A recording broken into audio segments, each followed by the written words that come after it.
Let's start with Demon's Souls. The world of this game is jaw-dropping, especially in the remake for the PS5. You step into this dark, eerie kingdom of Boletaria, and right away, the atmosphere pulls you in. Each area has this unique vibe, from creepy, foggy swamps to towering castles and fiery caverns. One thing that really stands out in Demon's Souls is how it doesn't hold your hand at all. There's no big tutorial here, just you, your sword, and the mystery of Boletaria.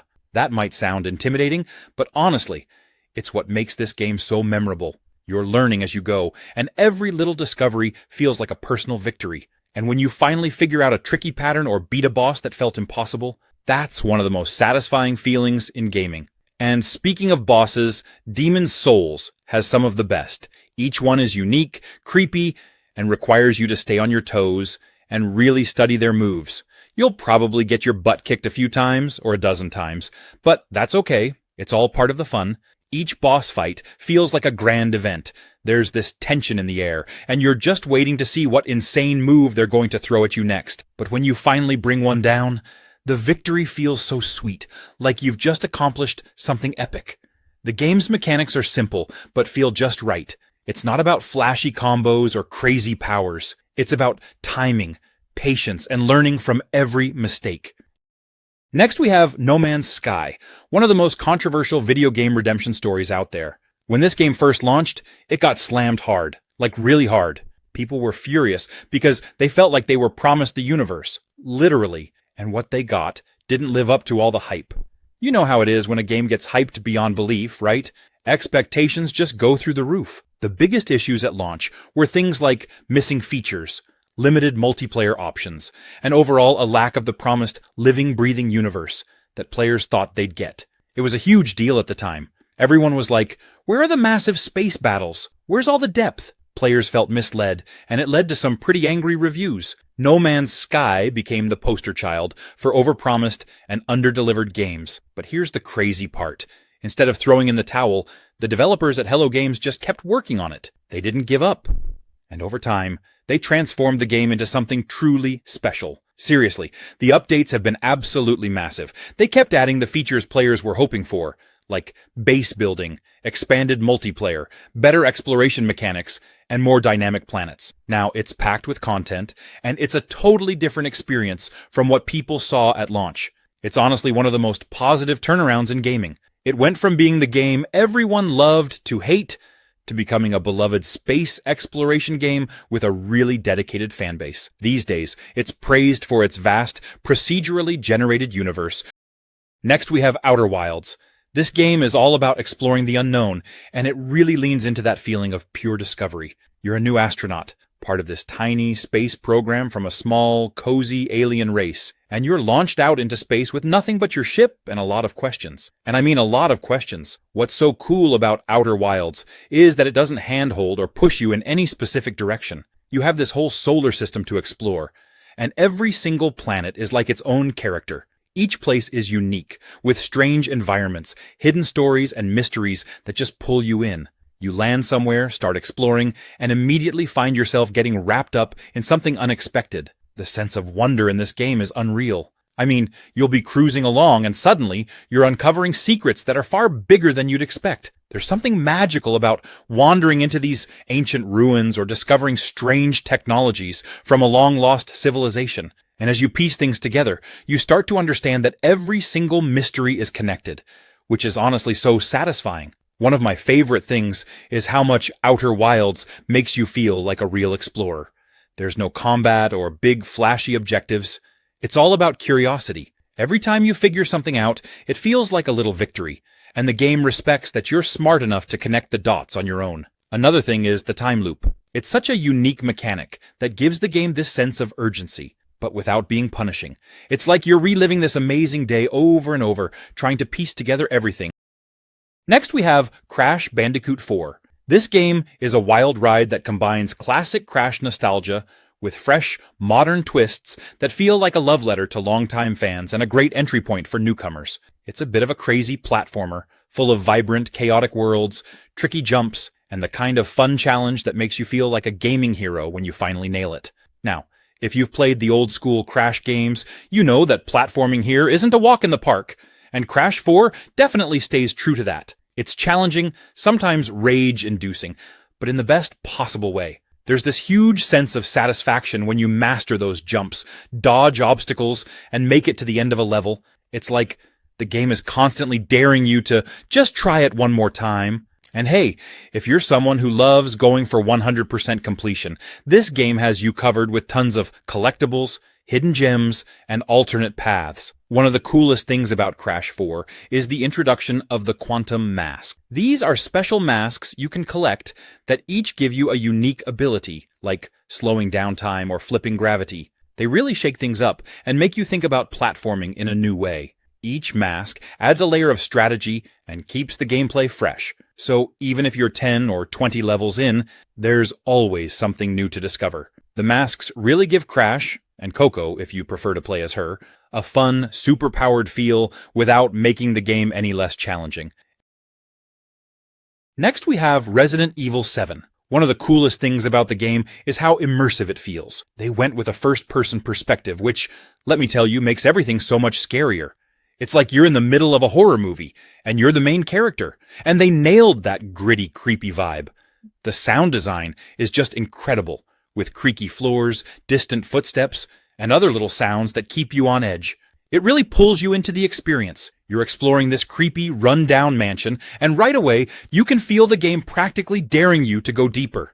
And trust me, every corner you turn is filled with suspense. It's got that classic, what's around the next corner feel, where you're bracing yourself for something terrifying. I found myself holding my breath more than a few times. Combat-wise, it's got that classic Resident Evil survival feel.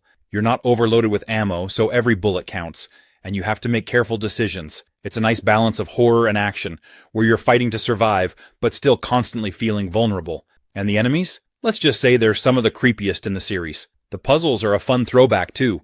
They're clever, without being overwhelming, and they add that classic Resident Evil touch to the game. You're searching for keys, unlocking doors, and solving riddles, which all just adds to the sense of discovery and dread. And honestly, the Baker family. They are some of the most memorable characters in horror gaming. Period. Each encounter with them is just nerve-wracking, and you never know what they'll do next. It's like they're always one step ahead of you. Next we have Portal 2, one of the smartest, funniest, and most satisfying games out there. I mean, if you've ever wondered what it's like to solve complex puzzles while being gently or not so gently insulted by an AI, this is the game to play. From the moment you wake up, you know you're in for a unique experience. You play as Chell, this silent character stuck in a strange, abandoned science facility, and your main tool is this incredible portal gun. With it, you can create 2 connected portals on certain surfaces, letting you move through them in ways that feel almost magical. The whole concept of thinking with portals is amazing because it forces you to look at puzzles in a totally different way. What I love about Portal 2 is how it gradually ramps up the challenge. At first, it's simple stuff, figuring out where to place portals to get from point A to point B. But then they throw in all these wild mechanics like tractor beams, light bridges, and these crazy gels that speed you up or make you bounce. It's like each level is teaching you to think bigger, get more creative, and really push the limits of what's possible with just portals. The best part, though, has to be the co-op mode. Portal 2 lets you team up with a friend, and it's an absolute blast. You play as 2 adorable robots, and the puzzles are designed around the idea of working together. It's hilarious, challenging, and such a great way to test your teamwork. If you're into smart puzzles, and a game that constantly surprises you, Portal 2 is an absolute must-play. It's not just a puzzle game. Next we have Ratchet and Clank Rift Apart. This game is like a massive playground of imagination. I'll start by saying that if you're a fan of eye-popping visuals, crazy weapons, and charming characters, this is a must-play. Right from the start, you're thrown into this super vibrant animated world. And when I say vibrant, I mean vibrant. The visuals here are insane. It's honestly like playing through a Pixar movie. The combat is chef's kiss. You have this insane arsenal of weapons, and each one is wilder than the last. I mean, only Ratchet and Clank could come up with weapons like a gun that turns enemies into plants. That's right, you can go full botanist on some evil aliens. There's this fun balance where you have to keep switching weapons, and because they're all so unique, combat never feels repetitive. Plus, upgrading them is addicting. You're always excited to see what ridiculous upgrade you'll unlock next. The game somehow keeps you on your toes, thinking, okay, what can I do next to make this even crazier? And let's talk rifts for a second, because they're just so clever. You've got these dimensional portals that let you zip around the battlefield or enter totally new areas in seconds. It's like a whole new way of moving and exploring, and it makes the game feel like nothing else out there. Plus, there's this thrill in zipping through dimensions without a single loading screen. It's a mechanic that's so fresh, it almost feels like you're playing an action movie, where every second keeps you glued to the screen. Rift Apart is perfect for players of all ages. Next, we have Titanfall 2. If you haven't jumped into this game yet, you're in for a treat because it's one of those rare shooters that nails everything from movement to story. You're not just running and gunning here. Titanfall 2 turns you into a parkour expert with wall running, double jumping, and slides that let you weave through the battlefield like a pro. The controls are smooth, and once you get the hang of it, it's hard to go back to other games. The map designs are built around this movement too, encouraging you to think creatively about how to get from point A to point B. There's something so satisfying about stringing together a perfect series of moves to outmaneuver enemies, and every match feels like you're pulling off action movie stunts. And then there are the Titans. If you ever wanted to pilot a giant mech, Titanfall 2 makes that dream come true. The game balances your time between playing as a pilot, the fast, agile soldier, and then calling down your Titan, which adds this completely new layer to the gameplay. Titans are powerful, heavy-hitting, and give you this awesome sense of being a walking tank. But it's not just a button mash fest. Every Titan has unique abilities and weapons, so there's actually a good bit of strategy involved. One thing that really stands out in Titanfall 2 is the campaign. Now, I know campaigns in first-person shooters can sometimes feel like a warm-up for multiplayer, but here it's a full experience on its own. It's well-paced, exciting, and even throws in some surprises that keep things fresh. Next, we have Detroit Become Human. It's one of those games where you're not just watching a story play out, you're actually shaping it. Your choices matter, and I mean really matter. The choices aren't always easy either. Sometimes you're like, what's the right choice here? And there's no clear answer. It's all about what you value, and that affects the relationships you build and the path you take. There's this branching storyline, so the game reacts to your choices in a way that feels organic. Each playthrough can be so different, and it's wild seeing how even small decisions can snowball into something huge later on. You play as 3 different androids, each with their own story, and the game does an amazing job of making you care about each one. You feel invested in their struggles, their choices, and what they want for their lives. The best part for me was the emotional weight. The game digs into some pretty deep themes: freedom, empathy, what it means to be human. And because it's so interactive, it really makes you think about what you do in these situations. By the end, you're not just playing a game, you're reflecting on your own beliefs and choices, which is pretty rare for a video game.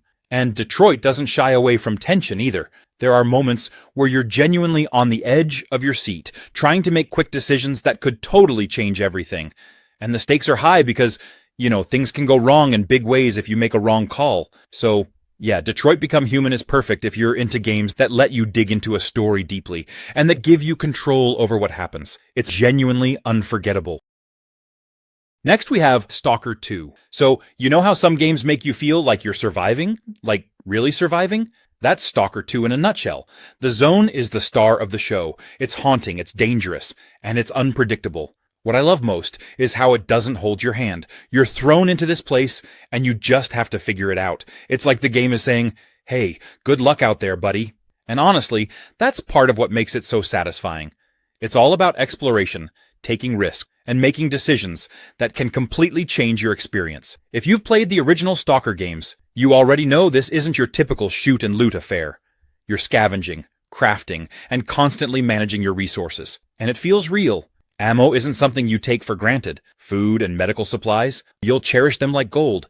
And don't even get me started on the anomalies. These bizarre, deadly phenomena scattered across the zone add this layer of tension that keeps you on edge at all times. Every step you take feels like it matters. The NPCs you encounter in Stalker 2 are not just background noise. They feel like real people trying to survive, just like you. Some might help you, some might not, and figuring out who to trust is all part of the journey.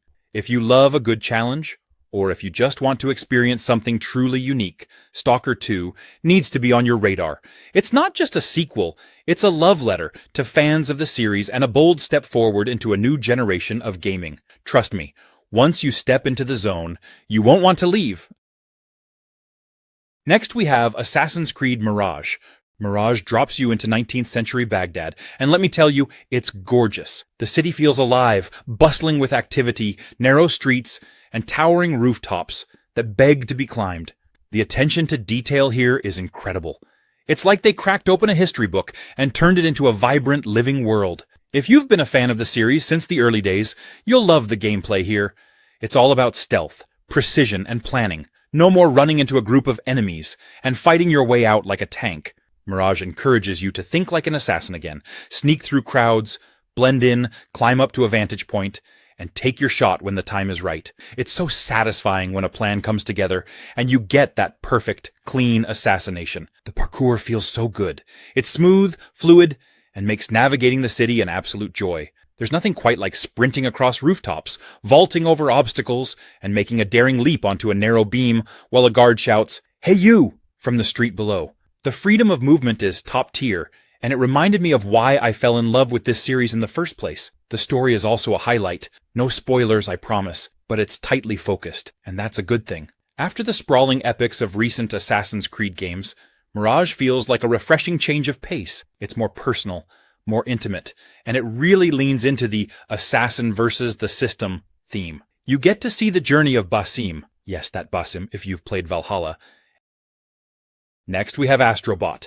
You've probably heard whispers about this little robot. And let me tell you, Astrobot is the kind of game that's just pure joy from start to finish. It's the type of game that makes you feel like a kid again, with that big, goofy grin plastered on your face, because it's just so much fun. So, Astrobot is essentially a platformer, but it's one that uses VR, or, in the case of Astro's Playroom, the power of the PS5, to really blow your mind. The way Astrobot integrates VR and takes advantage of 3D space is something that's hard to explain without playing it. But here's my best shot. You're not just controlling Astro on a flat screen. You're actually there with him, looking around and interacting with this vibrant, charming world in a way that feels so immersive. It's like being inside your own mini Pixar movie, where you're right there with the characters. What's awesome about Astrobot is how it brings that classic platforming feel, but in a way that's totally fresh.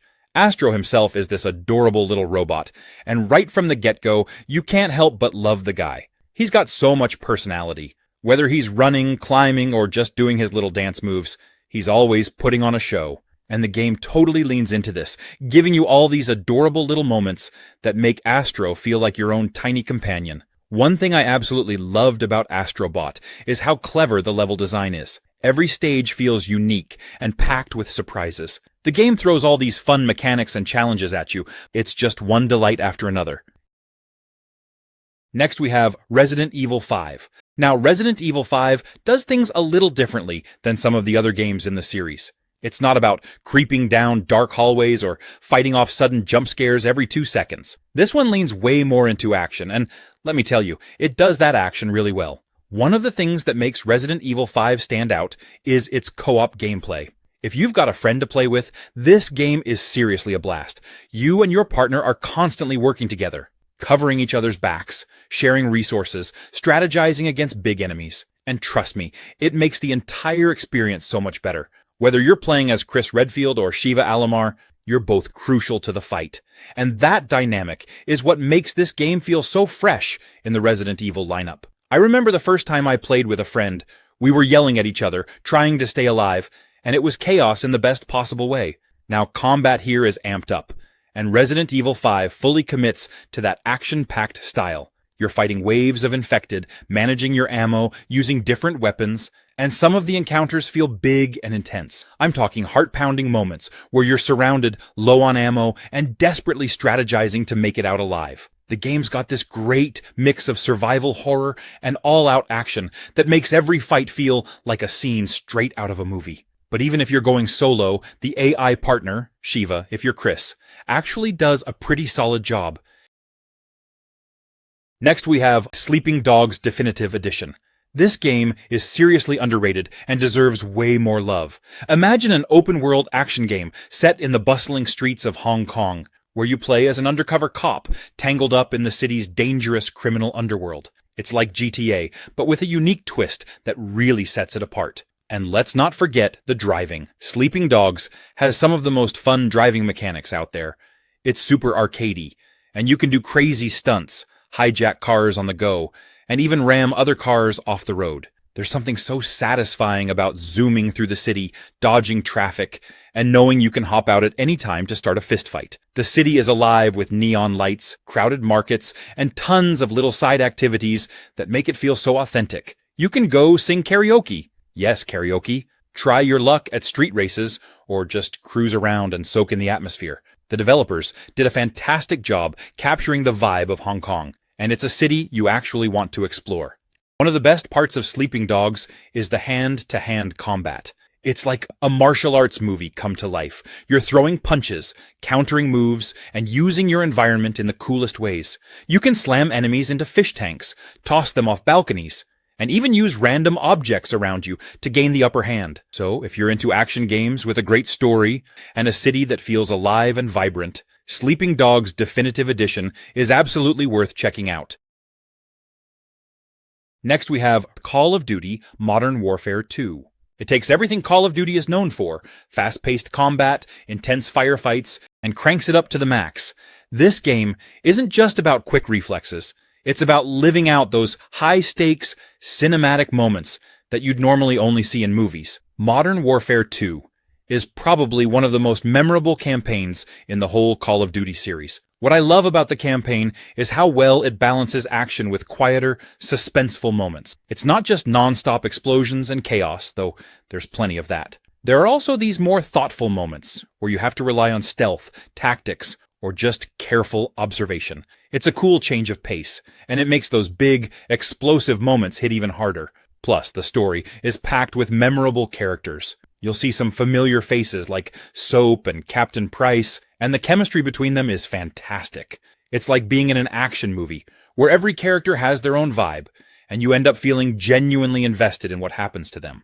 This campaign is really clever about mixing things up, so you're never doing the same thing twice. There's a little bit of everything. Stealth missions, full-blown shootouts, and even some sequences that almost feel like puzzles, where you have to think about how to use the environment to your advantage. Every mission has its own personality, and each one is designed to keep you engaged and constantly adapting to new situations. It's the kind of game where you never know what's coming next, and that unpredictability keeps it exciting from start to finish. Next we have Gears 5. Even if you're new to the Gears series, trust me, Gears 5 is an amazing place to jump in.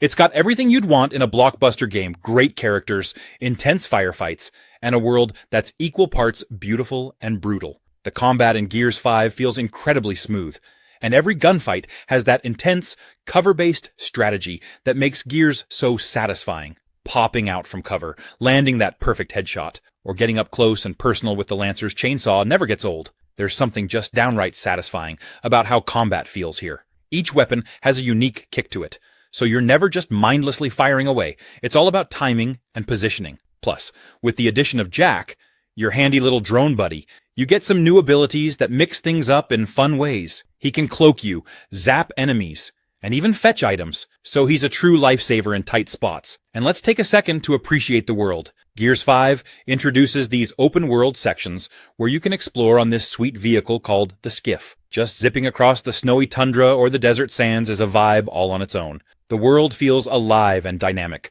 with lots of cool, hidden places to discover. It's not exactly a fully open world, but it's enough to let you roam around and soak in the atmosphere, and it really breaks up the action nicely. You're not just going from one big fight to the next. You actually have time to breathe, explore, and take in some amazing views. The story here actually has some serious depth. Next we have Outlast 2. The game is a wild, terrifying ride from start to finish. It takes the creepy factor and dials it up so high you're constantly on edge. If you thought the first Outlast was scary, this one's here to remind you it can always get worse. First off, Outlast 2 does something amazing with its setting.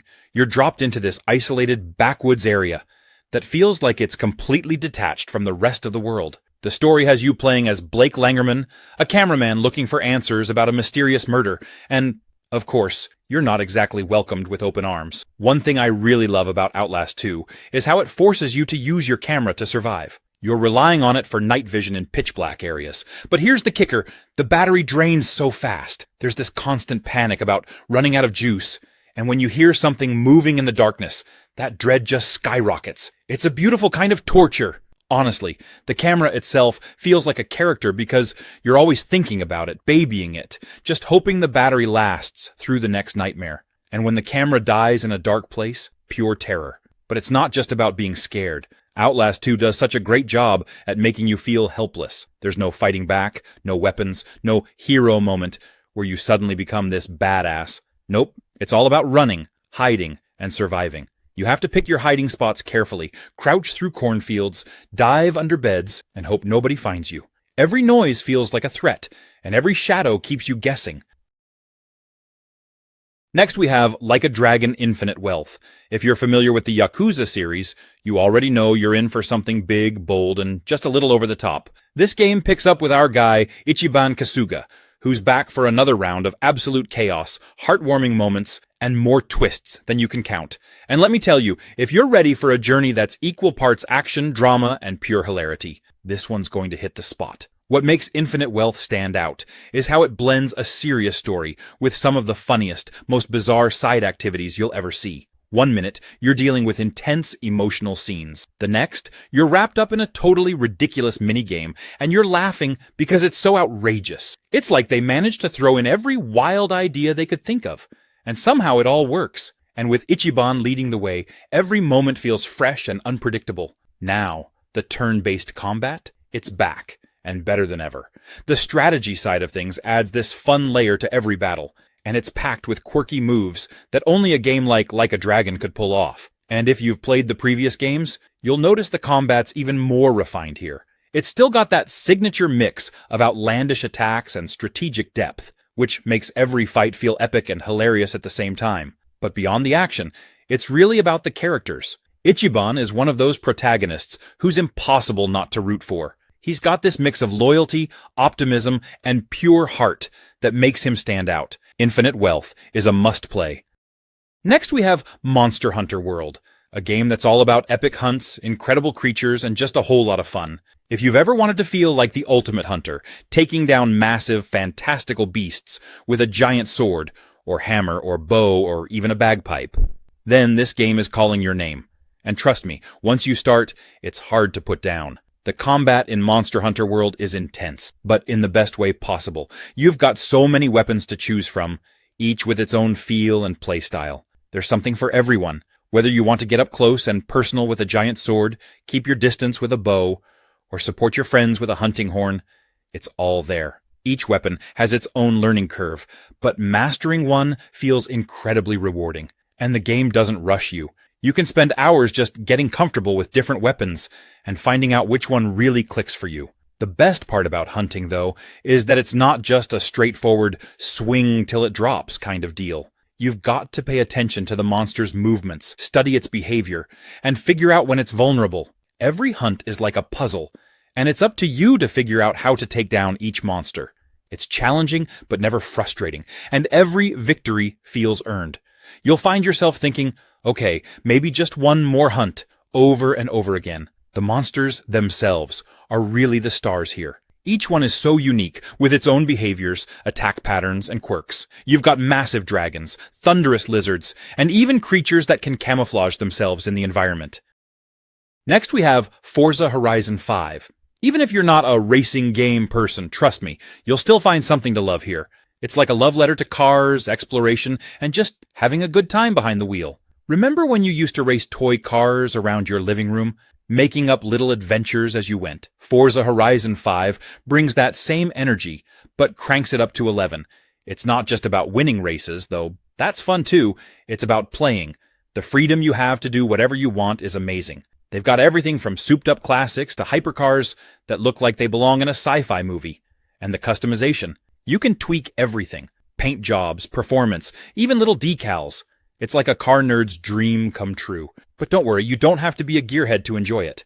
The game does a great job of keeping things accessible, whether you're a casual player or a hardcore racer. The controls are just buttery smooth, and the way each car handles feels unique. Want to go off-roading in a big, beefy truck? Go for it. Prefer zipping through city streets in a sleek sports car? Done. It's not just racing, it's an experience. And the best part? You don't even have to race if you don't want to. There are stunt challenges, speed traps, exploration events. It's like a big automotive playground. And the seasonal changes? Genius. The world evolves over time. So one week you might be racing in dry deserts, and the next you're dealing with torrential rain. It keeps things fresh and gives you an excuse to keep coming back.